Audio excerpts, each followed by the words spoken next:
सर्वात आधीचं स्वागत आहे तुमचं माझ्या चॅनलवर किचन लॅबमध्ये। आज मी बनवते खूप टेस्टी, आता हिवाळ्याचे दिवस आल्या म्हटल्यानंतर छान छान लोणचे, छान छान चटण्या आपण बनवतो, कारण सगळ्या फ्रेश भाज्या मिळतात। तसंच मी घेतली आहे कच्ची हळद, म्हणजे ताजी हळद, ती घेतली आहे मी 100 ग्रॅम। तशाच 4 मिरच्या घेतलेल्या आहे, म्हणजे की तिखट आहे 50 ग्रॅम मिरच्या घ्या। त्याच्यानंतर मी आवळे घेतले आहे, ते 100 ग्रॅम घेतले आहे। खूप टेस्टी आणि भारी लोणचं होतं, आणि हे 8 दिवस टिकतं पण आरामशीर, कारण याच्यामध्ये ना तुम्हाला कसली डाळ हवी, मोहरीची डाळ हवी, कसली पण डाळ नको।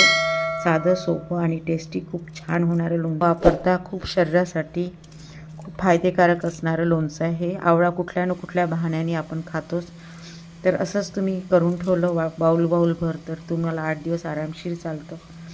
फक्त लिंबाचा रस जरा जास्त टाकायचा आहे आणि मीठ जास्त प्रमाणात टाकायचं आहे। बघा आता मी व्यवस्थित आवळे बारीक कापून घेतले, तसंच हळद मी बारीक कापून घेतलेली आहे।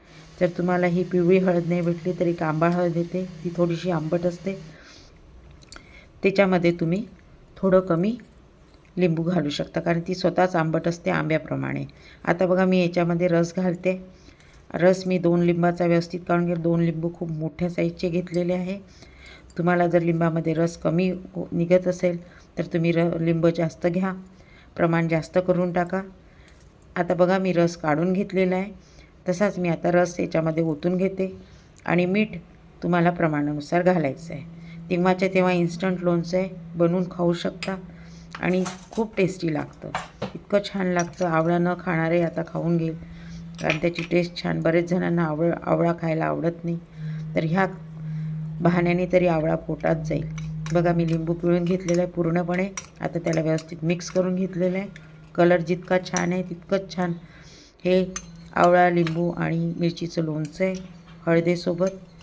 कच्च्या हळदीचं लोणचं खूप छान होतं, टेस्टी होतं। बघा आणखी उरलेलं लिंबू मी पूर्णपणे याच्यामध्ये पिळून टाकून दिलेलं आहे। तर तसं आता हे रेडी आहे। आता याच्यानंतर मी तुम्हाला एक छान चटणी, म्हणजे ठेचाच दाखवते।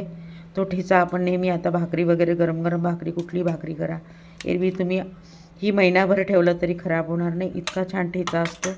किंवा लाल मिरचीची, ओल्या लाल मिरचीची, ताज्या लाल मिरचीची ही चटणी आहे। तर त्याच्यासाठी मी 100 ग्रॅमच मिरच्या घेतलेल्या आहे, आणि त्याच्यानंतर त्याच्यामध्ये मी 2 लिंबाचा रस टाकलेला आहे। तसंच मीठ प्रमाणानुसार, तुम्हाला लसण टाकायचं तर 1-2 कळ्या लसणाच्या टाकू शकता। बघा तयार झालेली आहे खूप छान, मी आधी पेस्ट करून घेतली आहे।